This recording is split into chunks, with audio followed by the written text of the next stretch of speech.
bom, é um rapaz centrado, trabalhador, professor de inglês, de letra, de dança também. Tenho muito orgulho de você, meu filho. Valeu? E é isso aí. E hoje, aqui no nosso papo, de sempre, uma pessoa muito importante para mim, principalmente, para o mundo sindical, para o Sindlimp. Quero mandar um abraço aí à coordenadora Ana Angélica e toda a sua diretoria, que nos ajudou muito, e a gente acabou que tendo um laço de amizade, de irmandade, muito bacana. Essa semana, depois eu vou contar ela, fui conversar com uma figura, e a figura me deu assim, me emocionou, na verdade, quando falou. Eu conheci ele muito jovem, Jabes. Ele era de fazer grafite, era de um projeto chamado Jovem Baiano, da SEDES, a antiga Secretaria SEDES, que hoje é SEADES. E ele tinha ali, depois ele foi para o Conselho da Juventude, e eu fui conversar com ele. Hoje ele é assessor do senador Jacques Wagner. E ele, uns dias aí, ele vinha falando do meu número de campanha, cantando meus jingles antigos. Eu fiquei bom, esse rapaz, eu tenho um... Aí fui conversar com ele, bater um papo, e ele disse que me acompanha e que me admirava. E quando ele foi procurar pessoas para apoiar determinados candidatos, porque geralmente é assim, um assessor de um senador, então ele vai juntando gente, ele procurou Cléia, e disse a Cléia que queria que ajudasse. Ela disse: não, eu vou estar na campanha de Luiz, porque ela não me chama de Suíta, de Luiz. E aí que ele passou a me admirar, porque não é você falando de você, é quem fala de você. Então, para mim, isso é muito importante, tem um peso para mim. O nome de Cléia, que é a nossa convidada aqui do nosso pódio, tem um peso gigantesco nessa cidade, nesse país, nesse estado. Importante dizer isso. E é com muito prazer que eu chamo você para se apresentar aqui no nosso pódio da gente. E nós estamos aqui hoje muito por sua ajuda, podemos dizer assim, muito por seus aconselhamentos. Eu não ouvia muito os conselhos todos não, alguns, mas se apresente aqui para a nossa turma, e para a gente é um prazer você estar aqui no nosso pódio da gente. Boa tarde a todas as pessoas que nos ouvem. Eu gostaria, antes de tudo, de pedir permissão da palavra aos mais velhos, a quem eu devo o meu trabalho, e aos mais jovens, a quem eu devo o meu exemplo. Dizer também que hoje é um dia muito feliz da minha vida, é o dia do aniversário da minha neta caçula, que completa 2 anos, assim como Raoni. A gente espera que ela tenha dias felizes, vida longa, e dizer que é mais uma das coincidências de nossas vidas, porque nós fazemos uma trajetória já bastante longa de amizade, de amizade, de respeito e de reconhecimento, porque eu acho que um dos motrizes que move a existência humana é esse reconhecimento afetivo, né? Luiz disse que muitas vezes ele usou meus conselhos, que nada, Luiz é uma criatura inteligentíssima, de uma visão social muito profunda e às vezes impaciente com o tempo do outro, porque o outro não consegue acompanhar a rapidez do raciocínio dele, é isso que tem que se dizer, mas alguém sempre obstinado em servir. Eu costumo sempre dizer uma frase, Luiz, há pessoas que são muito importantes, eu estou repetindo Nego Bispo. Essas pessoas pensam que os outros nasceram para servir elas. Mas há pessoas que são necessárias. Essas sabem que nasceram para servir aos outros, com muita dignidade e sem subserviência. Então, é dentro dessa lógica que eu sempre percebo você. E é bom, assim, ouvir essa história de Jabes, porque também é a partir do registro de outra pessoa que você fica sabendo que eu sempre apostei na sua história. Porque sei que a aposta é séria. Eu posso dizer que cresci no mundo sindicalista. Meu pai sempre foi do movimento, quase um torturado, escapou por pouco, desde 64, hoje é um anistiado. Então, nesse mundo a gente compreende de que nossa função, seja em que tarefa for, é produzir resultados coletivos, né? Então, eu fui acolhida pelo Sindilimp dentro dessa proposta e estamos aqui nessa caminhada. Ó, gente, você que está nos assistindo aqui, e Jabes também, vou falar um pouco dele, ele disse que você o ajudou muito na construção de um projeto, de um edital, porque está no Conselho da Juventude, nunca tem nada, e dentro de uma máquina pública, esses conselhos, alguns conselhos, principalmente para a juventude, são criados para dar certo. E ele disse que deu tudo certo por conta de Cleia, era um trio, na verdade, era Cleia, Maristela e Cláudia Moura. Então, era essas três mulheres, elas iam para Leaê, elas iam ajudar a criar o Estatuto da Igualdade, o Ouro Negro. Então, tem mãos aí dessas mulheres, e Cleia, principalmente, que também é determinada em tudo que faz. Valeu? Então, o Jabes me contou essa história e ele é muito feliz por isso também. Então, tenho muita gratidão a vocês e a você principalmente. Olha, Cleia Costa, jurista, procuradora aposentada do Estado da Bahia, atualmente secretária-geral da Ordem dos Advogados do Brasil. Poderia até ser a presidenta, mas... Seção da Bahia. Seção Bahia. Mas sou eu, viu, presidenta, que eu estou dizendo, não é ela não. Bom, Cleia, a gente tem muita história para contar, né? Mas hoje nosso tema aqui é o direito. Depois vamos fazer um bate-bola da história, como você chega no Sindilimp, como você nos ajuda. E o Sindilimp é muito grato a você, não porque foi peça de estudo do seu mestrado, não por nada disso, porque se a gente está de pé hoje, foi uma ideia criada por você e que eu abracei contra todos os diretores que lá estavam. Verdade. Eles não acreditavam que ter um departamento jurídico no sindicato ia fortalecer o sindicato tanto, né, principalmente no nosso setor, ao ponto de ser um dos mais vistos no estado, pelo menos. Então, o Sindilimp tem essa gratidão. Mas vamos lá. Conte um pouco aí para nós, ao nosso público aí, como é essa trajetória, como você escolheu o direito trabalhista e agora o previdenciário também. Eu sei do esforço que você fez foi mãe cedo, né? Não tão cedo assim, mas tinha que cuidar e estudar para ser procuradora, que não é um concurso fácil, né? Mas me conte um pouco da sua trajetória, como você escolheu esse caminho do direito sindical e previdenciário. Olha, eu vou dizer uma coisa, que eu pensando sobre isso, ainda mais que esse é o meu mês de aniversário, então eu sempre faço algumas revisões. Dia 14, eu estou por aí, completando mais dia 16 é a caminhada do Ozoane, viu? O dia de Omolu, né? 27 anos, o Albino vai estar aqui com a gente no dia 13, para a gente contar essa história.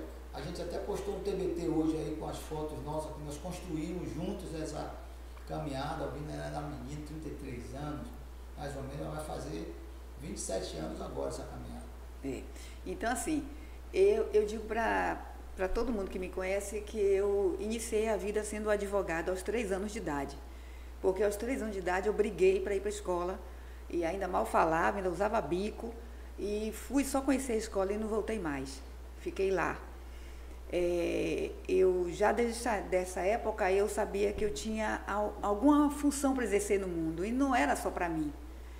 E eu me vejo olhando para trás e identificando uma criança que estava sempre defendendo os outros.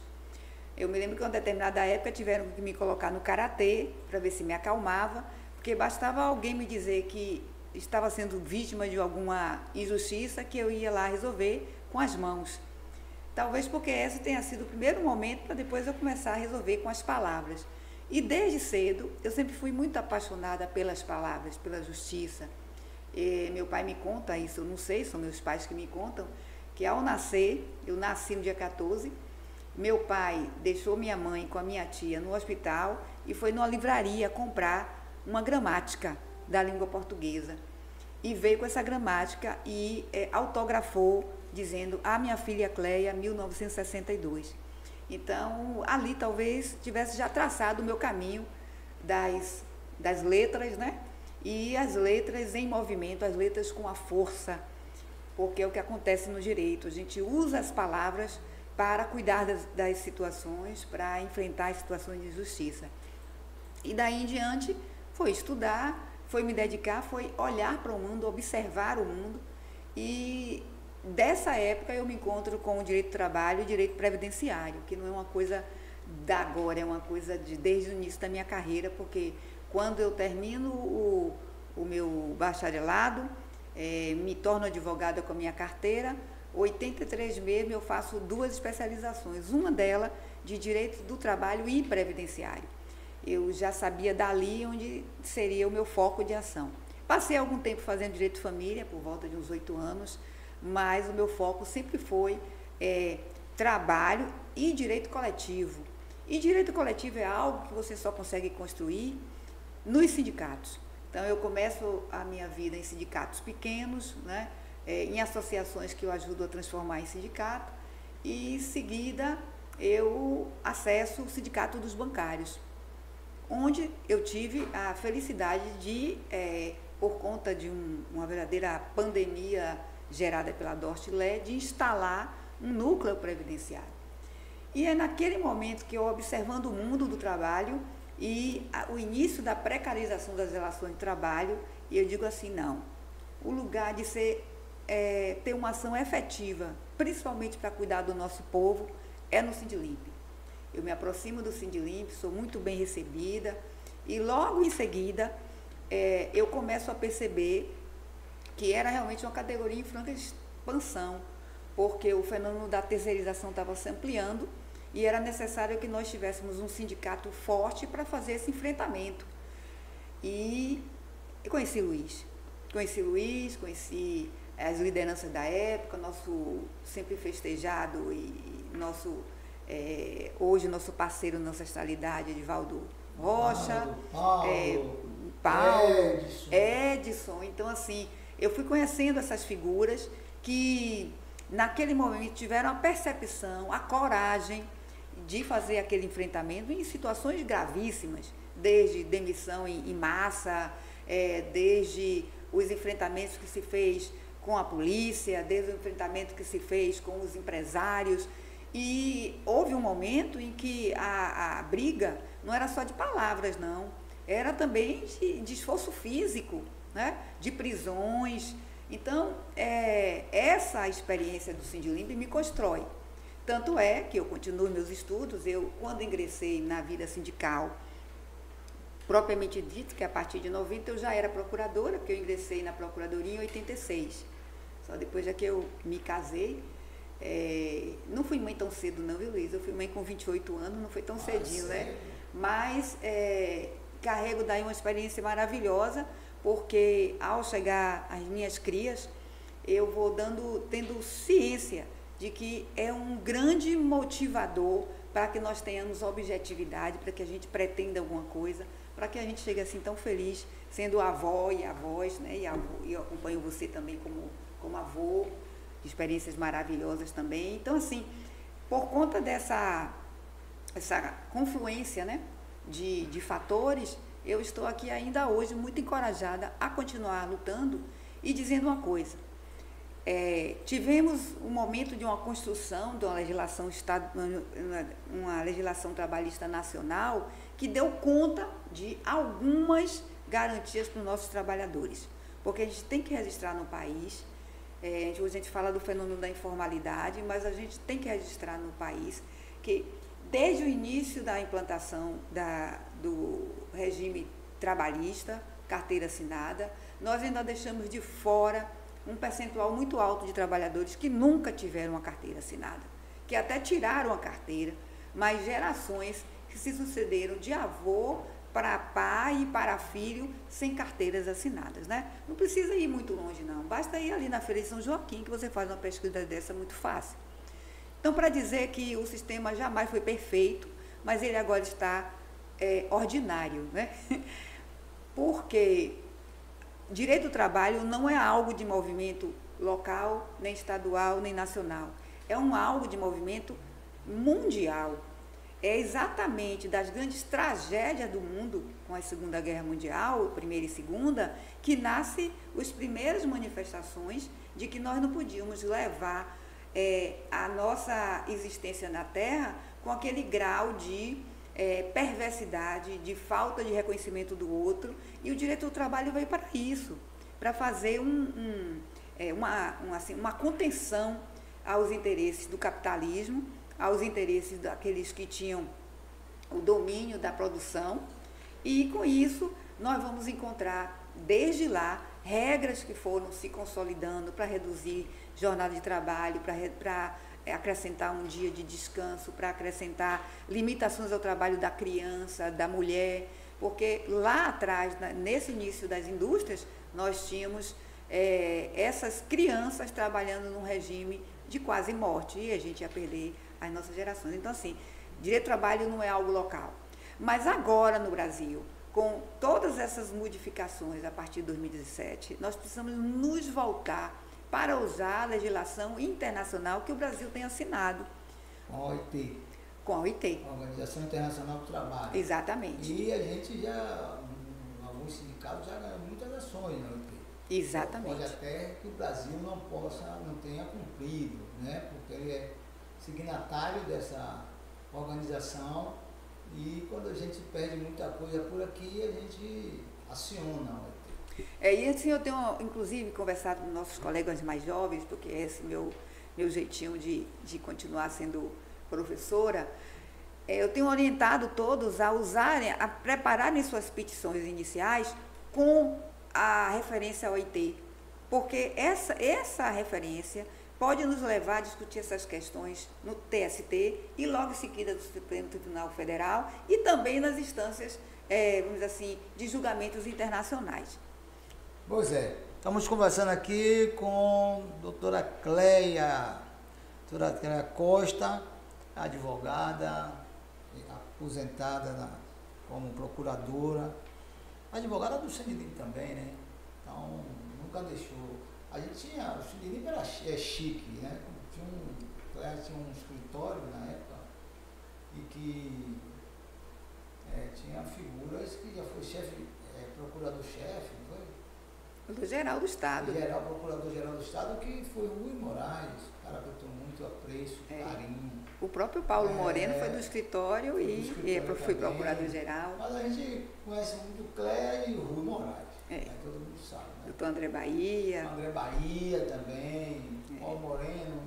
Menos um pouquinho, Menos, não abusa dessa turma. E o Rui Moraes, quando ele foi procurador do Estado não. Procurador-geral do Estado. Procurador-geral do Estado, ele atendia o Sindilim sempre. Ele tinha um carinho pelo Sindilim muito bom. Ele já botou secretários no lugar porque queria destratar a gente. Ele foi responsável, inclusive, na época em que havia uma divergência, se era o Sindilim que representava ou era o Central da época, ele deu um parecer dizendo que a representação era do Sindilim. E encerrou a demanda. E é. E é, né? Não tem como dizer que não é. Ele é. Mas alguns gostavam de se aproveitar, né, da divergência. Na divergência para não querer atender aquilo que a gente está falando. Tem coisas que são feitas para não resolver, para não atender, para não funcionar. Mas assim, o que caracteriza um contrato de trabalho válido? e quais são esses cuidados, os cuidados que os trabalhadores precisam ter ao assinar. Porque o trabalhador nem lê nada, né? Você sabe disso que, principalmente na nossa categoria, você conseguir um emprego de trabalhador de limpeza urbana, mas eu quero trabalhar, assim, né? Não está nem aí. Mas aí tem algo estranho que o trabalhador acaba aqui não entendendo, né? Quais são os cuidados que ele tem que tomar? Olha, a relação de trabalho, existe uma legislação própria, chamada muito mais protetiva para o empregado, para tentar fazer uma compensação das diferenças. Porque o empregador sempre vai estar, num país como o nosso, ainda em crescimento, com uma gama, né, de trabalhadores à disposição para fazer a escolha. E o trabalhador sempre vai estar precisando desse trabalho para garantir a própria sobrevivência, alimentação, saúde, cuidar da sua família. E ele, evidentemente, nesse momento de contratar, ele está em desvantagem. É diferente dos contratos da área civil, porque será um locador e um locatário em condições de discutir seus interesses, da área de direitos autorais, mas na área de direito do trabalho, o trabalhador sempre estará em desvantagem. Bom, então, o que eu recomendo agora, já que nós estamos com uma flexibilização muito maior do direito do trabalho, com desvantagens mesmo para esse trabalhador, em relação à jornada de trabalho, que a gente vai falar depois, e outras garantias, e a proteção também do ambiente do trabalho. Então, o que eu recomendo é que, pelo menos, o trabalhador, para assinar um trabalho válido, um contrato válido, que ele se sinta entrando no lugar que ele vai fazer aquilo para o qual foi contratado, é que ele leia a cláusula que fala quais são as atividades que ele vai desenvolver. Porque tem sido o objeto de muitas discussões. Você contrata sem ler e o empregador diz, não, você não foi contratado para fazer só isso, não. Você tem que fazer isso, isso, isso, isso. Não, quando eu fiz a minha seleção foi para isso. Não, engano. E quando você vai ver, estão lá os penduricaios, sabe, da atividade, que não vai corresponder à sua remuneração. Vai estar sempre se cobrando a mais que isso. Outra coisa, que fique muito atento à fiscalização dos depósitos fundiários, da cobrança do INSS. Porque a lei, infelizmente, hoje nos diz que o empregado, ele tem que fiscalizar ao longo do tempo as suas contribuições previdenciárias. Ele corre o risco de passar 20, 30 anos trabalhando e quando for ver, aquelas contribuições não terem sido lançadas pelo seu empregador, que retém na fonte essas parcelas. Então, a gente sempre chama atenção de saber também, ainda que hoje não tenha nenhuma obrigação legal de que sua contratação, quando for coletiva, passe pelo acompanhamento do sindicato, mas que ele fique atento também, que ele procure o sindicato dele, que ele se informe, ainda mais, particularmente, o Sindilimp, que eu posso falar, que ele vai chegar lá e vai encontrar advogados, vai encontrar diretores que vão orientá-lo para isso. Tem uma outra coisa que eu sempre destaco nos contratos de trabalho, que são os periódicos, gente. Periódico não é brincadeira, não. Periódico é coisa séria. E a empresa, de um modo geral, arranja uma empresa outra ou faz um periódico olhando só pressão arterial ou olhando algo que é geral, mas que não tem a ver com o exercício da sua tarefa. Vamos dar um exemplo. Você é varredor. Então, você vai ter uma sobrecarga exatamente nos seus músculos, pelo tempo que você anda, pelo tempo que você cuida de fazer seu trabalho, pelo tipo de equipamento que vão lhe dar para trabalhar. Então, isso são normas de segurança que precisam ser apontadas no periódico. Doutor, estou sentindo uma dor assim, minha vassoura é desse jeito, para que haja registro dessas coisas que são muito importantes na hora dos benefícios previdenciários. Bom, quando se fala dos periódicos, são os exames, né? Sim, esqueci de dizer. Todos os períodos enquanto você estiver na empresa. Tem um exame admissional e um exame demissional, mas tem os periódicos que você precisa estar fazendo, a empresa precisa estar ofertando, deixando à disposição do trabalhador, até porque é importante também para a empresa. Sim. Né? Não só para proteger o trabalhador, não, porque a empresa não protege. ela vai se proteger contra uma ação trabalhista que às vezes pode ser muito pesada. Ó, vamos lá, você que está nos assistindo, dá uma moral aí, chega lá no sininho, certo? Compartilha também para a turma acompanhar o nosso trabalho. E eu poder voltar, né? Porque senão, se eu não tiver sininho, eu não volto. É isso aí. Muitas pessoas enfrentam dúvidas sobre direitos no ambiente de trabalho.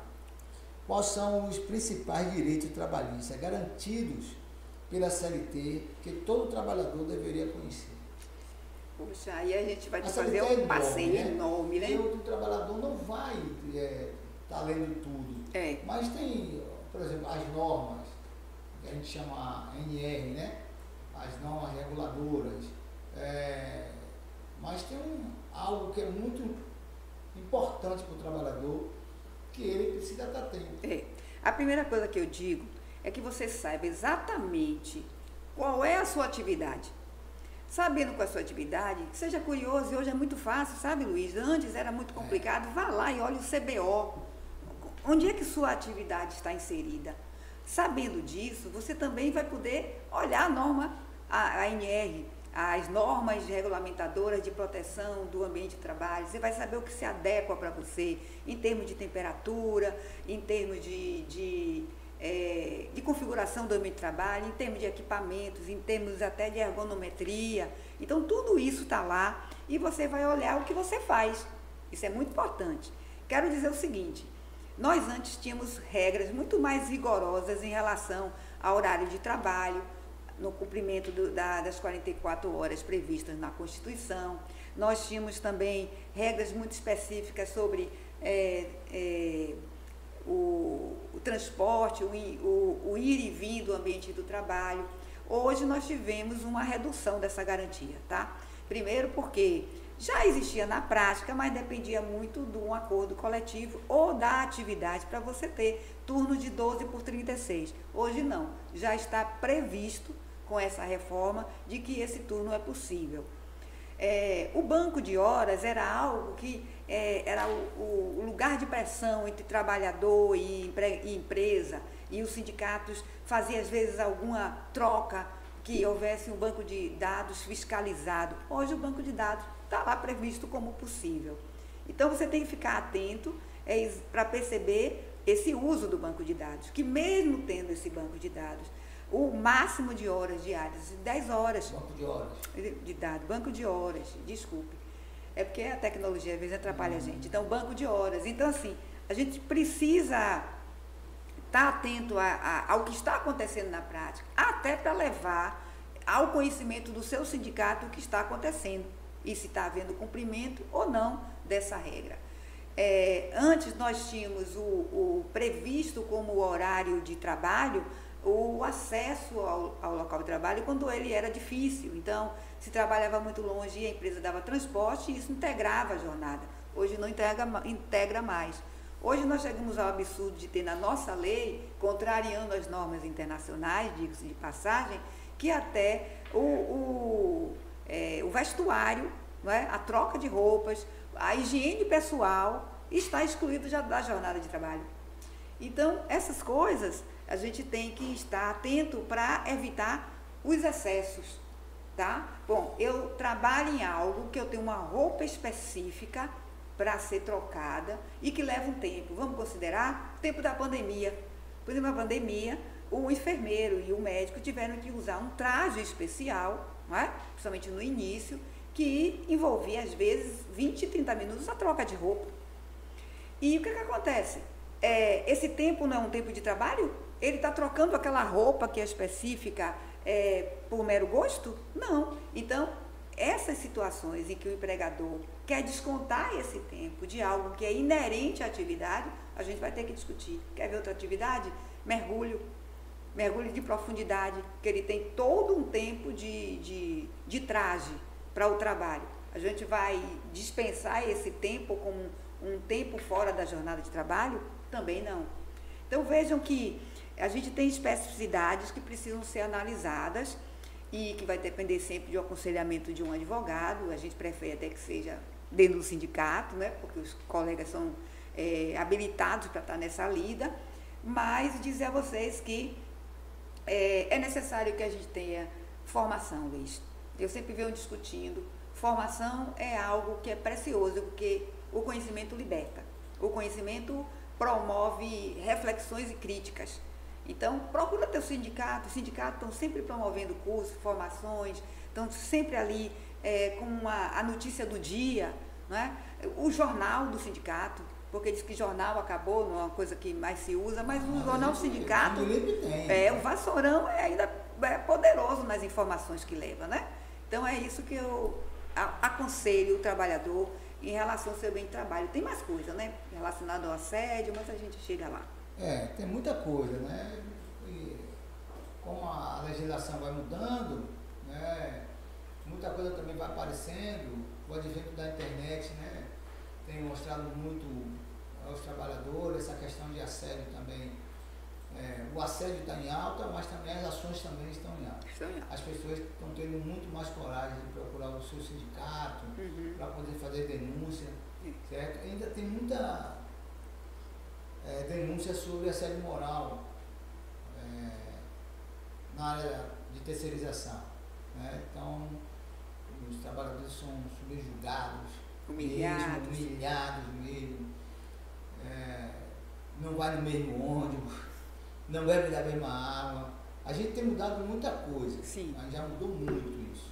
Às vezes os trabalhadores não tinham nenhum lugar onde almoçar, não podiam almoçar junto com alguns servidores. Isso agora a gente está mudando. Sim. Tem mudado porque a gente tem denunciado. Ou às vezes a empresa não tem espaço, aí o Estado acaba cedendo o espaço, ele faz uma cozinha e tal. Principalmente até no peso urbano. Em alguns lugares tem casa, as casinhas para trocar de roupa e tal. E aí o sindicato consegue um micro-ondas, um ventilador, um fogão, uma geladeira, que não tinha, hoje tem, alguns, na maioria tem. Então a gente tem trabalhado com isso. Olha, e eu quero dizer uma coisa, Luiz, que eu talvez não tenha dito e que seja muito importante que vocês ouçam com atenção. Essa reforma que se arrastava no Congresso, ela só passou porque um vampiro assumiu o poder no Brasil, de 2017. E ela veio com o propósito de aniquilar os sindicatos. E é no sindicato que nós temos a possibilidade de resolver questões de maneira coletiva. E nós temos nós temos sido afastados de muitas lutas, porque o trabalhador, ele já nem se reconhece como um grupo. Tudo é feito para tornar ele cada vez mais individual. E com isso, nós ficamos com dificuldades de levar à frente algumas questões. Nós tínhamos um sindicato que tinha normas que obrigatoriamente tinham que passar por eles. Hoje você pode assinar um contrato e fazer acordos até quase conflitantes com a lei sozinho. Antes isso não podia acontecer, está acontecendo. Então assim, a gente já tem uma luta para frente a ser feita. Nós precisamos recuperar a ideia do coletivo, numa sociedade que cada vez mais é individualista. E são essas resistências desse povo corajoso de sindicato, que sofre muita discriminação, né? Então, é desse povo que não desiste da luta que nós não perdemos tudo. Não, porque... a gente não perdeu tudo. Eu acho que os sindicalistas, quando eles tiram a contribuição, deveria ter feito uma reforma sindical, é o que eu penso. Porque tem muito sindicato ruim, diretores ruins, que não se formam e tal. Mas tem muitos sindicatos importantes, bons, diretores comprometidos, diretoras comprometidas, a exemplo aí da coordenadora Angélica. Com certeza. Então, a sua diretoria, o povo está na rua o tempo todo, conversando com o trabalhador, para também o trabalhador se sentir acolhido. Então, quebrou as pernas tirando a contribuição, alguns diretores acabam que não tendo o que fazer. Posso falar isso como testemunha, porque a gente construiu o Sindilimp e eu indo para o sindicato e voltando para casa andando. A gente comia pão com Fanta, na CUT, entendeu? Foi muito duro. Olha, e desde 90, eu me lembro, e você deve lembrar disso, que eu venho pregando que nós precisávamos nos adiantar e fazermos a reforma sindical que nós precisamos. Nós não fizemos ainda. Não fizemos. Não fizemos. E aí o povo acha que caiu naquela onda que todo sindicalista é ladrão, todo político é ladrão. E não é assim, né? Não Tem é. muita gente boa e o sindicato é um conjunto de trabalhadores. Então, se o sindicato é forte, é porque o trabalhador é fraco. Ou se o sindicato é fraco, é porque o trabalhador é fraco. Sim. Então, não procura fiscalizar. Então, tem muito disso. Mas assim, carga horária. Eu acho que nossa categoria do urbano tem uma carga horária aqui em Salvador diferenciada, né? 7h20. Mas no geral, né? A carga horária e o controle de ponto são temas recorrentes, né? Bate ponto, sai que hora, não? Quais são os limites da jornada permitida na lei dos trabalhadores? A despeito dessas mudanças todas, ainda é o que o texto da Constituição diz. 44 horas semanais, no máximo 8 horas, podendo exceder por conta hoje de existir essa escala de 12 por 36 até 10 horas. O banco de horas também tem que levar em conta que, chegado a um determinado número de horas, o banco de horas ele tem que ser distribuído em descanso, em trocas de folgas. Da mesma forma, pode ser pago. E assim, às vezes que ele foi pago pela ação direta de sindicatos. Isso. Os sindicatos fiscalizando e pressionando, porque tem trabalhadores que têm um banco de horas tão excedente que se fosse dar em folga, ele ia passar o ano seguinte todo descansando. E também tem um limite. E tem um limite de horas extras. Exatamente. Parece que é em torno de 56, é o parecido. 56, a depender da categoria, viu, Luiz? Que tem categorias que tem a jornada menor, jornalista, né? E outras, médico. Então, essa jornada vai ser também, advogado, também tem na sua lei uma jornada especial. Então, essa jornada de trabalho também vai impactar na quantidade do banco de horas, tá certo? O que é que eu hoje vejo, e eu sempre fui contra o banco de horas, já escrevi contra o banco de horas, o que é que eu vejo hoje é que, pós-pandemia principalmente, nós chegamos a esse modelo híbrido de trabalho. Esse modelo híbrido de trabalho, que já acontecia mais frequentemente no continente europeu, por fruto já de uma consciência maior do cuidado com o trabalhador, aqui chega por conta da pandemia, e a gente vai encontrar que alguns trabalhos têm condição de fazer esse trabalho híbrido e, com isso, diminuir a atenção para o trabalhador de deslocamento, de espaços, às vezes, mais insalubres no ambiente de trabalho e que ele não precisaria se encontrar ali, pode fazer o trabalho de sua casa. Então, esse banco de horas também vai variar e ele está em processo de construção frente a essa nova modificação, tá? Que envolve hoje a possibilidade de... Tem empresas que estão usando o trabalho 5 dias na semana, sendo 3 no ambiente de trabalho, 2 em casa ou vice-versa, com outras consequências também. Cada vez que você vai para o trabalho, vamos dizer assim, no ambiente fora do ambiente da empresa, você também diminui os laços desse trabalhador. Ele passa até a não se reconhecer, né? Então, eu tenho já alguns materiais de empresas que os empregados só se conhecem online. E aí, quando junta para fazer uma reunião, passa um pelo outro sem saber quem é. Porque é muito diferente você ver no presencial e você ver pela tela, né? Então, a gente está nesse processo. Então, o banco de horas, assim, eu acho que é um lugar, eu confio que é um lugar de uma plena atuação dos sindicatos. Porque... você pode oficiar, perguntar quantas horas tem acumuladas, ver situações específicas de cada setor e, com isso, ter uma atuação na defesa do trabalhador. Ponto, bater ponto. É outra coisa que está aí também em muita transformação.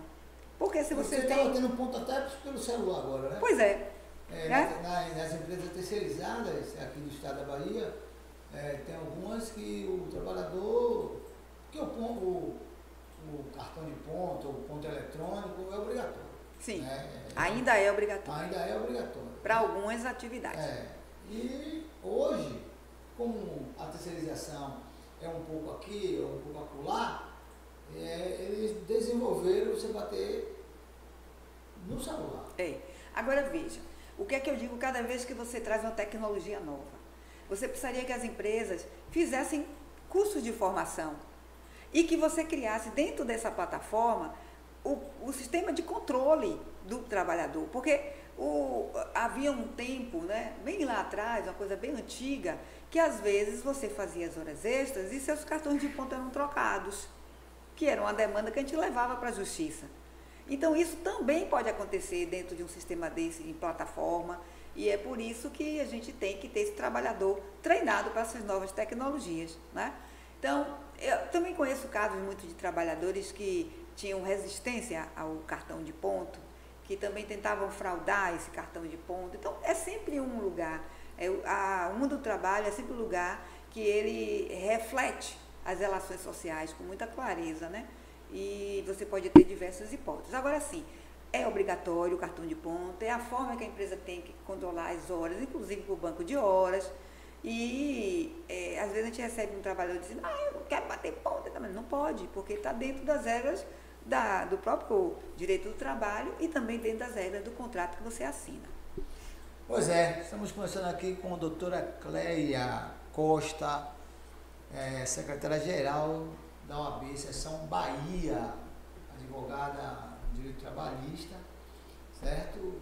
Nossa parceira e amiga, doutora Cleia, tirando aqui algumas dúvidas. Em relação às férias, né?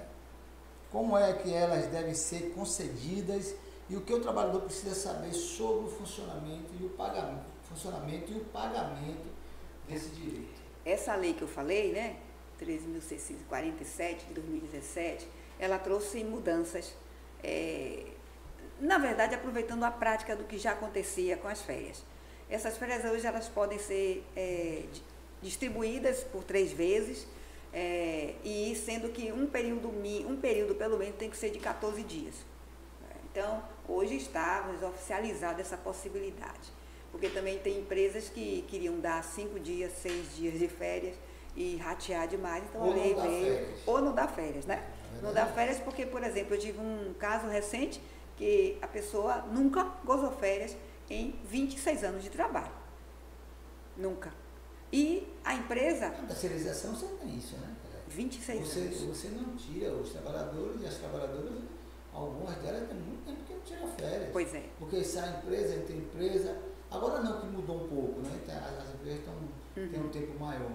Né? Mas você saía de uma empresa, saía outra empresa, você nunca tirava férias. Isso, mas ainda tinha essa troca. Você imaginar isso numa empresa permanentemente no mesmo lugar, né? É mais sério ainda.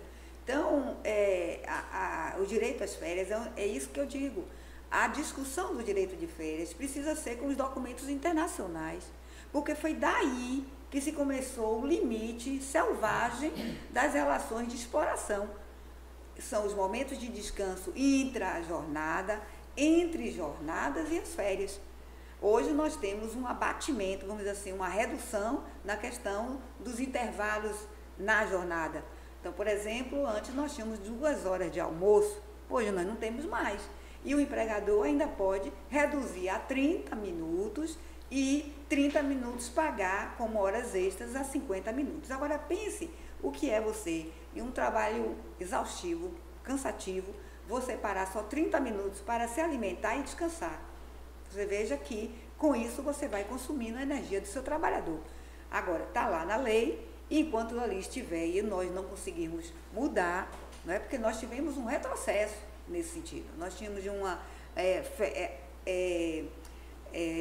descanso e refeição, almoço ou as outras refeições com 2 horas, praticamente na prática era 1 hora, porque podia ter essa possibilidade de não serem 2 horas, e hoje a gente tem meia. Se continuar nesse caminho, a gente vai ter uma jornada de 8 horas com 15 minutos, porque a jornada também de quem tem 6 horas são 15 minutos, né? Também está lá para bancária e outras categorias. Então, você me perguntou sobre isso e sobre as férias. As férias têm um novo tratamento. Pagamento. E pagamento. Pagamento das férias é assim. Olha, nós tínhamos um regime anterior que o pagamento de férias era correspondente a 1 mês. Isso sempre dava uma confusão. da pessoa sair com pagamento antecipado e quando voltava não tinha pagamento. Aí era uma confusão, cadê meu dinheiro sumiu. Não, mas você recebeu antecipadamente. Porque a relação de trabalho você trabalha um mês e recebe no final. Você sempre trabalha antes de receber, você não chega no trabalho recebendo salário, porque o que deveria ser o correto, né? Você receber logo no início, porque aí sim seria mês a mês, você recebe um mês trabalhado. Então isso dava muito problema. Com a Constituição se fixou que as férias seriam remuneradas com um terço, ou seja, você tem a antecipação do mês para as férias e um terço. Tem empresas que só dão um terço, para não ter problema, espera o voltar das férias e entrega o salário do mês. O servidor público é diferente, né? Ele recebe uma férias. Não, dinheiro, não, ele recebia antes as férias um mês integral. Com a Constituição, ele perdeu essa vantagem. Perdeu já. Ele tem também só um terço das férias. Ele sai com um terço das férias, tá? Então, é o que vigora com as empresas sérias. Porque a gente não vai dizer que isso acontece em todos os lugares. Mas essa é a orientação que a gente dá. Examine o que você está recebendo e já guarde uma parte do dinheirinho para o retorno, porque quando voltar não vai ter um novo salário. É muita confusão mesmo. O trabalhador saía, recebia antecipação, chegava no fim do mês e ele não recebia nada. Aí era confusão. Me roubou, não sei o quê, chama o sindicato, não pagou meu dinheiro. Era essa confusão mesmo. Pois é. Bom, ó gente, mais um abraço aí para os sindicatos, todos os sindicatos sérios, o Sindilimp também, tem feito um trabalho espetacular aí por esse interior afora, cuidando, porque a terceirização na limpeza urbana cresceu muito, né? As prefeituras estão entregando isso às empresas e tirando direitos. Então, o povo do sindicato, o povo guerreiro, o povo do Sindilimp tem colocado algumas empresas no eixo, inclusive acompanhando os editais de licitação e impugnando muitos. Né? Hoje mesmo saiu a impugnação de uma no interior desse aí. Quando coloca a cooperativa, quando não corresponde o que está na lei. Então é um trabalho também do sindicato. Deveria ser um trabalho da administração pública, fazer a coisa certa, mas enquanto ela não faz, o sindicato protegendo os trabalhadores também está protegendo o município e os munícipes, tá certo? E vou dizer mais, Luiz, só interrompendo, porque esses fatos históricos a gente deve contar. Se hoje existe uma lei contra o calote, pensado e planejado, o sindicato, o Sindilimp esteja no centro dessa discussão, porque nós tínhamos diversos casos, ainda temos, né, mas bem menos, de empresas que contratam e saem sem pagar as garantias, sem pagar a FGTS, e hoje com a lei anticalote e com as regras mudando nas licitações e o acompanhamento que o sindicato faz, edital a edital, esses casos são bem mais reduzidos, porque fica uma reserva de valor para, se a empresa perder a capacidade financeira, arcar com as parcelas principais. E o Estado, muitas vezes, aí eu posso fazer também, puxando sardinha para o nosso lado, e principalmente na era Rui Cruz, havia ações com liminares para o quê? Para reter as últimas parcelas de recebimento da empresa, não repassar enquanto não quitasse as parcelas rescisórias dos trabalhadores.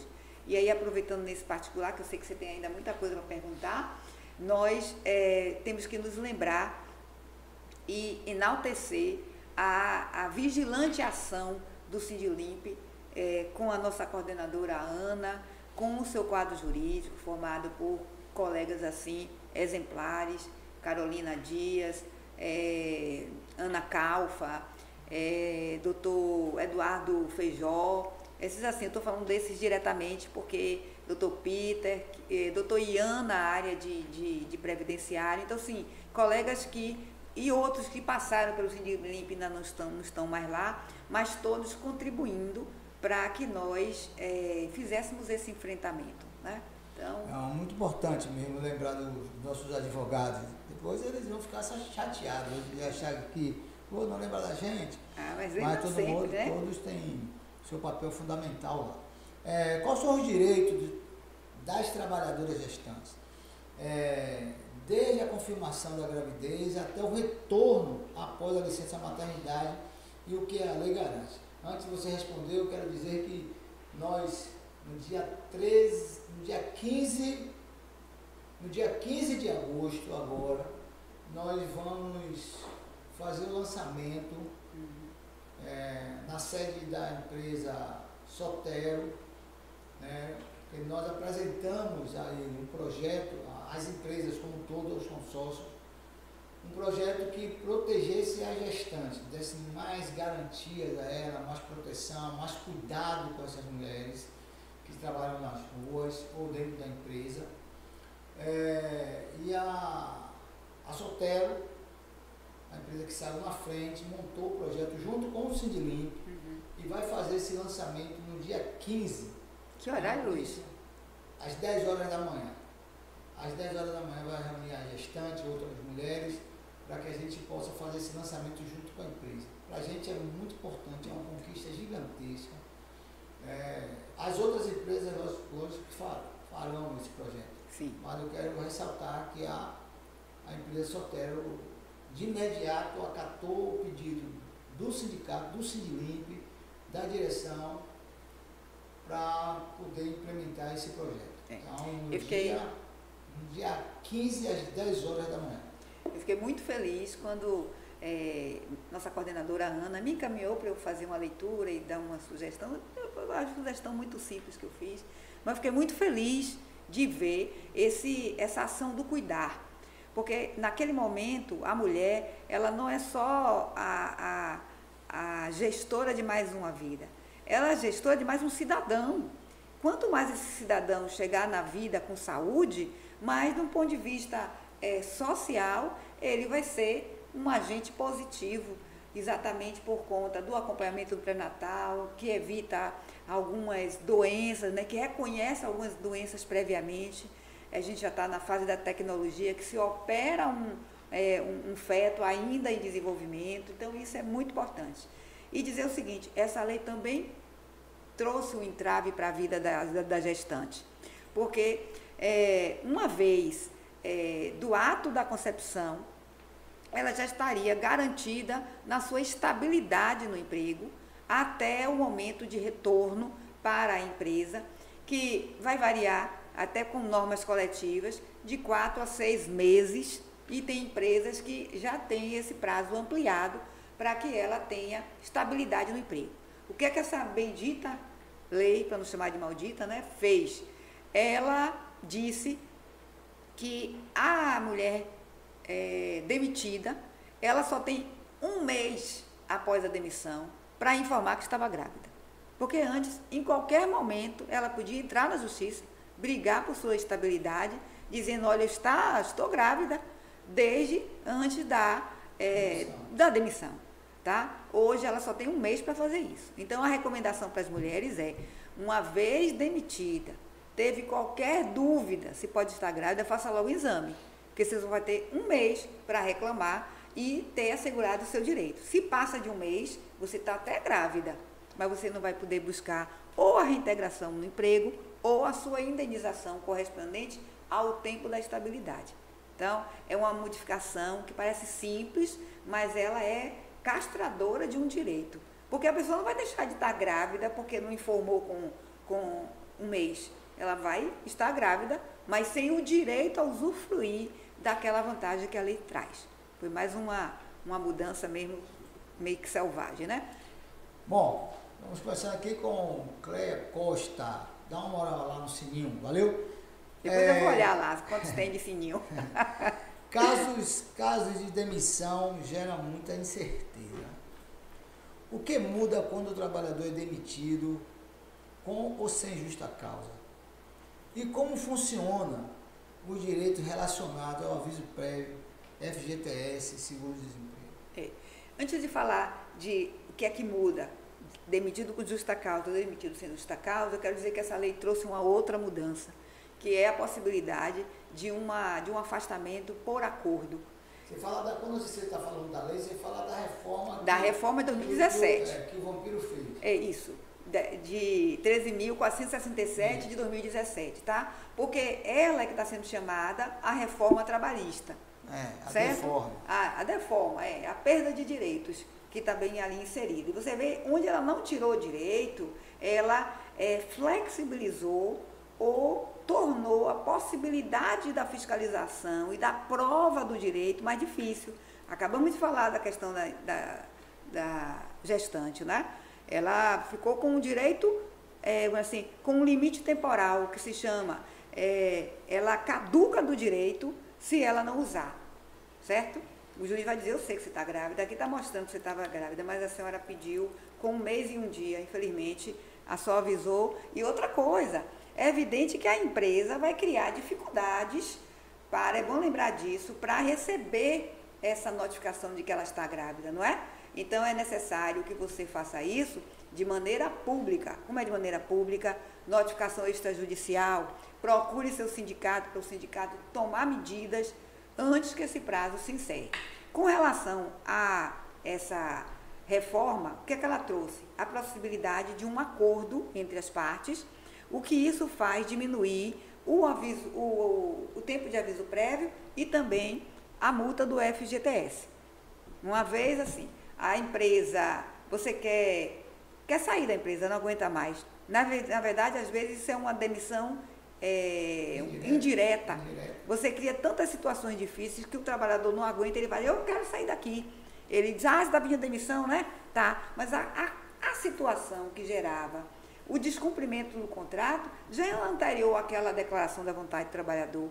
O advogado pode ir na justiça discutir que a rescisão era indireta e, portanto, a garantia de todas as parcelas da rescisão contratual sem justa causa.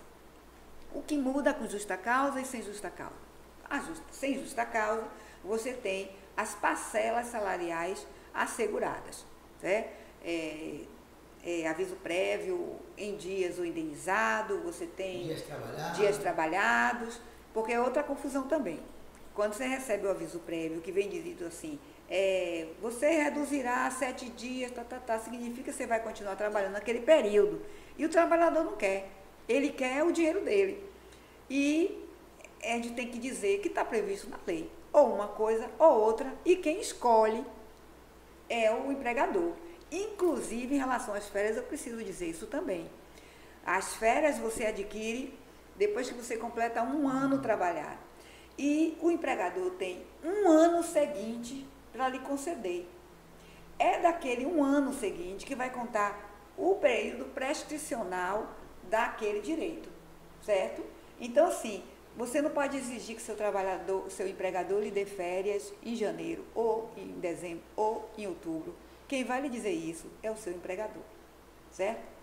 Bom, então, aviso prévio é a mesma coisa. Não é o trabalhador que escolhe a maneira como vai executá-lo, quem escolhe é o empregador. Sendo em tempo, como a gente fala, né? Ele vai trabalhar aquele tempo, reduzindo ou jornada diária ou reduzindo dias trabalhados e então concretiza e ele vai fazer um exame demissional, um exame médico demissional. E eu sempre recomendo, por mais que pareça algo tão trivial do dia a dia, que muitas pessoas, inclusive na terceirização, faz isso com muita constância, que as empresas mudam, procure seu sindicato, saiba informações mais precisas sobre aquele ato, porque você vai se afastar, mas você vai se afastar com algumas garantias. Tem algumas convenções que asseguram a carta de boa referência, então, de recomendação, as boas referências funcionais. E então essa carta precisa ser entregue com o ato de demissão. Quer ver outra coisa? Atividades que têm insalubridade e periculosidade, elas precisam estar acompanhadas do PPP, a gente chama de PPP, que é o perfil profissiográfico da sua função, que informa as atividades que você exerceu e diz se essa atividade foi por intermitente ou se foi contínuo, ok? E você tem que estar atento, porque é daquele documento que seu empregador te entrega e que deve entregar quando o contrato se encerrar, que você vai reunir as condições. Que chama aí A rescisão por culpa do empregador. Por culpa do empregador. Explica um pouquinho. Veja, o empregado, por isso que eu digo que é importante ele saber exatamente as atividades dele, o local de trabalho e ter as regras bem definidas. Porque você pode, no curso do contrato, irem acontecendo fatos que contrariam aquele contrato que você assinou, né? Contraria as condições de trabalho, contraria as modificações que vão ocorrendo ao longo do prazo. E aí o empregador passa, porque um caso que tem sido muito comum para rescisão indireta é o assédio no ambiente de trabalho. Mas existem causas contratuais, outras que não essas. Você acerta que o trabalhador vai trabalhar de segunda a quinta, pela forma que é o seu trabalho, e aí depois você exigir que ele fique até sábado. Isso é uma maneira de contrariar o que você assumiu e tornar a hipótese de rescisão indireta de contrato. Você é colocado num ambiente de trabalho que tem uma desproporcionalidade de condições ergonométricas e tantas outras. Então, você também pode, vamos dizer assim, você trabalha com digitação. E seu ambiente de trabalho, a mesa inadequada, a cadeira inadequada, você faz estudos lá, identifica essa inadequação e você continua naquelas condições, você vai adoecer. Então, você pode ter uma rescisão indireta de contrato, porque é descumprimento de normas que se incidem sobre o seu contrato. Então, a gente, sabendo usar esse mecanismo de defesa do trabalhador, a gente previne muita coisa. E também educa o empregador, porque o educador, às vezes, só se educa, né, na pressão que acontece no seu bolso. Mas essa demissão indireta, ela pode ser feita coletivamente pelo sindicato ou é o trabalhador individualmente que tem que ingressar com um advogado dele? Boa pergunta, viu, Luiz? Muito boa pergunta. Porque o sindicato pode, na defesa do trabalhador, identificar uma condição tão geral que leva a uma rescisão coletiva de contrato de trabalho. Vou lhe dizer uma coisa, houve uma época em um dos sindicatos que eu atuei que a grande questão era o uso de, a exposição a substâncias químicas mortais, né? Que levavam à morte. Então, houve a necessidade de gerar, não chegou à ação porque a empresa recuou, porque houve casos efetivamente de falecimento por conta desse contato, né, com esse gás. E aí o sindicato podia atuar coletivamente. Em geral, as situações são tão particulares que terminam sendo caso a caso, mas a gente sabe que tem condições gerais. O sindicato pode fazer, pode fazer, né? Com coletivamente. certeza. Então está avisado aí, viu, sindicato? A gente pode entrar com ação, inclusive tem uns casos aí no IFBA, né, que a empresa cortou lá assistência médica, né? E eu acho que o responsável é o diretor, como é que chama?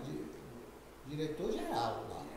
Ele contratou, se não for ele que contratou, ele responde solidariamente. Mas ele vai ter que responder. Então eu acho que o sindicato tem que começar a preparar os seus corpo jurídico para entrar com ações desse nível, né? Então pode até não dar certo, pode até não acontecer nada, mas eu acho que começa a colocar os gestores no seu devido lugar. Porque ele não vai fazer gestão só do prédio, é de todo o recurso que entra ali.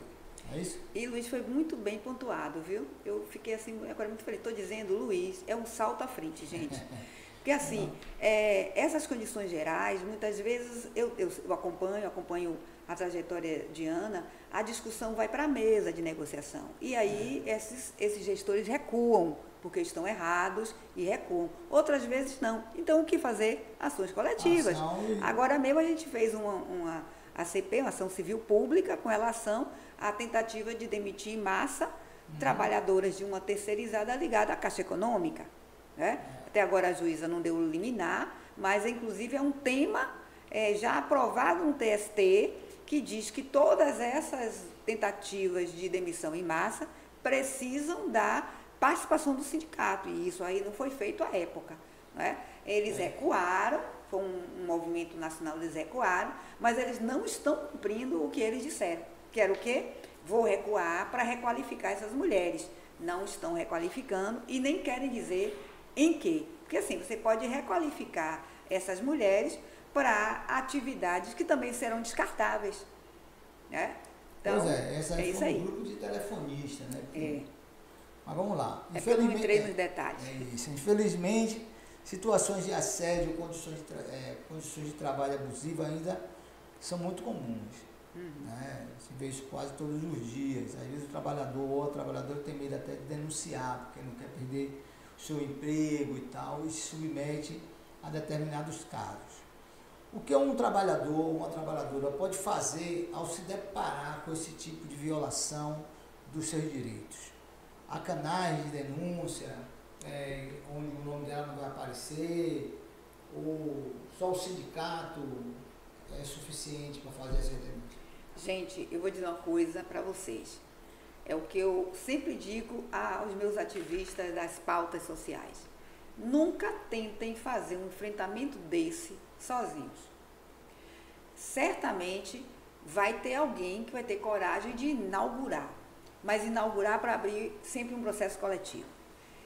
Então você percebe que aquela situação, e nunca, outra coisa, nunca uma situação de assédio, ela é individual, ela pode ser mais efetivamente em cima de um trabalhador, mas ela sempre é algo que tem um rastro coletivo, mais ou menos, mas sempre vai acontecer. E não sei, às vezes dentro da sua sala, acontece mais com Joana ou mais com José, mas de uma maneira ou de outra, ele atinge, aquele ato atinge o grupo. Então, a primeira coisa, é necessário pensar no coletivo. A primeira entidade que eu acho que precisa ser buscada, porque tem já a experiência de garantir o anonimato e ir buscar o que está acontecendo, é seu sindicato. Tá? Isso fortalece o sindicato, mas principalmente fortalece a luta coletiva que o trabalhador necessita de retaguarda. Mas não é só o sindicato. Você pode levar uma denúncia dessa de maneira anônima ao Ministério Público do Trabalho. Você pode levar uma denúncia dessa de assédio à Secretaria de Direitos Humanos, por exemplo. Você pode levar a um Conselho de Direitos Humanos. E a gente já teve alguns casos que essas denúncias chegaram a partir do Conselho de Direitos Humanos. E daí foi deflagrada toda uma atividade que reuniu o sindicato, reuniu o Estado, reuniu o Ministério Público, reuniu a delegacia do trabalho, então assim, a Superintendência do Trabalho, atualmente assim chamada. Então você tem muitos órgãos que podem responder a esse tipo de acontecimento. E o que é que eu digo em relação ao assédio moral, ao assédio no ambiente de trabalho? Ele é tão danoso, ele é tão nocivo, que ele termina tendo garras para se consolidar, né? É como se fosse mesmo um vírus que vai consumindo aquele lugar de trabalho. E eu me lembro quando, na década de 90, a gente iniciou essa discussão, a gente iniciou timidamente a partir de uma tese trabalhista, de uma tese socialista de uma escritora francesa. E hoje nós temos o mundo do trabalho compreendendo o que é esse assédio, que são atos, condutas que se revelam nocivas ao ambiente de trabalho, seja atingindo especificamente um trabalhador ou todo o ambiente de trabalho, com ordens que são, que geralmente parte do superior hierárquico, de maneira de humilhar, discriminar, de prejudicar, de exigir metas acima da capacidade. Tem empresas, inclusive as empresas bancárias, etc., que trabalham com dados, etc., de fixar metas inalcançáveis, que adoecem o ambiente de trabalho. E aí diz assim, não, mas é porque se quer o melhor para a produção, para manter o negócio, não é nada disso. Ali você está destruindo o tecido do ambiente de trabalho e você está atingindo todos os trabalhadores. Vamos lá. A informalidade ainda é uma realidade para milhões de brasileiros. Eu passei ali na Piedade, ali na Joana Angélica, ali pela Piedade, vai sapateiro mais não, mas ali a piedade que tem de gente trabalhando na informalidade. Salvador é uma cidade muito pobre, né? Cidade muito, tipo assim, que não trata bem os seus munícipes, né? Cuidado mesmo. É muito difícil. E aí eu passei ali, tem um bocado de tempo que eu não ia na Joana Angélica, ali perto da UAB mesmo. Sim, né? ali. Às vezes ali tem muita confusão, né? É. Brigas e rapa, bate, aquele negócio todo. E ali a gente ouve a mercância do produto de 7 horas da manhã às 6 horas da tarde. É terrível ali. Ali tombou. O carro quase que não consegue passar. Uhum. As pessoas ali são assediadas, né? Porque o povo tem que vender seu produto e tal. Então, quais os riscos de trabalhar sem carteira assinada e o que esse trabalhador pode fazer para se proteger? Olha, no Acho Brasil... que o governo Lula deu um negócio aí, né? Antigamente a gente não podia, depois o Lula... hoje você... Eu não sei se eles acabaram. Hoje você consegue, mesmo sendo informal, acessar o sistema previdenciário. Isso. Tá certo? Isso você consegue sendo informal, você se cadastra, você faz o seu MEI, você tem uma perspectiva de acesso à previdência com regras especiais. Não é a regra de quem está com a carteira assinada, que tem um bojo de garantias, mas como hoje nós temos, além do sistema previdenciário, o sistema SUAS, você também vai ter esse trabalhador que está em condições de vulnerabilidade, sem renda, com regras que tem lá estabelecidas, você pode ter o BPC, que a gente tem sempre de alertar que o BPC não é aposentadoria, é um benefício do SUAS. Não recebe 13º. Não recebe 13º, porque tem toda essa discussão, porque eu não recebi, eu sou aposentado, a gente tem que explicar que não é aposentado, mas que ainda é algo que é de uma importância dentro das condições sociais que nós vivemos muito grande. Inclusive, né? Essas pessoas que são BPC, que têm deficiência e tal, as empresas têm cota, né? As empresas têm uma cota para contratar. Sim. Sim. Contratar. É porque o BPC... urbana tem contratado muito. O BPC ele não é só para a situação de deficiência, porque tem outras conjugações de vulnerabilidade que podem levar ao BPC. Mas assim, essa cota é existente na legislação brasileira desde 93, que determina às empresas, ao Estado, aos editais de concurso que estabeleçam um percentual de 5% para os portadores, as pessoas com deficiência, não se fala mais portadores, pessoas deficientes, né? Então, a informalidade é algo ainda de um padrão muito elevado no Brasil. Ainda resquício do nosso período escravocrata, porque na hora que nós tivemos nosso povo dito livre, tivemos todo esse público sem remuneração, sem emprego, sem terra, sem nada. E daí decorre de uma característica do nosso povo, que é viver do comércio. Então, a única porta que ele tinha, ou eram as habilidades que nascem, que são da manifestação cultural desse povo, ou é exatamente do comércio. Então, esse comércio é sempre sem as garantias legais. E a gente deu um passo, né, na legislação brasileira pós-Constituição, mas a gente não chegou aonde deveria, porque o que nós precisávamos ter era esses trabalhadores com todas as garantias do trabalhador de carteira assinada. E isso ia ser a inclusão, será a inclusão total, porque a gente tem o trabalhador rural, que ele acessa a aposentadoria por ser atividade rural desde que ele prove. Então, ele vai ter aposentadoria, ainda que ele não tenha contribuído. Mas no Brasil, o nosso sistema é contributivo. Só recebe algumas vantagens do sistema previdenciário quem contribui. E para contribuir, tem que ser empregado ou empresário. E hoje em dia, quem estiver naquelas condições especiais de MEI, né, condições especiais de cadastramento, mesmo na informalidade, para que você pagar individualmente, né? Aquele carnezinho. O carnê, exatamente. Hoje não tem mais carnê, né? Não, mas hoje é no sistema, né? Você se cadastra e começa a pagar um percentual. Você pegava um carnezinho e ia pagar no contador, ou nem ia no contador. Você comprava um carnezinho e levava no INSS, né? E aí no final. Isso. E hoje tem até um prazo, né? É 15 anos, você tem que Bom, pagar. você tem a necessidade de fazer um limite mínimo para permanecer no sistema, ainda que você tenha intervalos de não contribuição. São 15 anos. É uma discussão, inclusive, judicial, muitas vezes. Você contribuiu 15 anos, se afastou do sistema, lá na frente você retornou e você não perdeu a condição de contribuinte. Mas o INSS, de quando em vez, nega. Aí a gente tem que entrar na justiça para mostrar que ele tinha 15 anos, às vezes 15 anos, parte do tempo contratado, parte do tempo carnê. Só que você tem que ter os carnês para comprovar, guardados, né? Hoje com a tecnologia não precisa se guardar mais carnê. Não, mas os anteriores precisam ser guardados.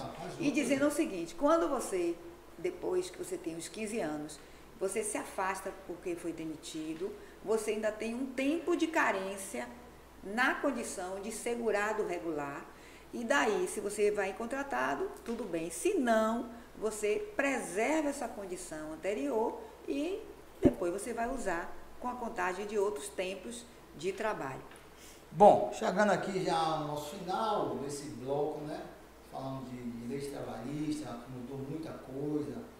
Esse programa não vai dar tempo a gente falar de todas que mudaram, mas a gente já deu aqui um geralzão, né? O trabalhador perdeu muito, os sindicatos ficaram alguns enfraquecidos, outros não, porque está ali perto da base. Então, mas mudou muita coisa e nós teremos tempo para fazer um novo debate. Mas aqui, com o crescimento do trabalho remoto e híbrido, surgem novas dúvidas.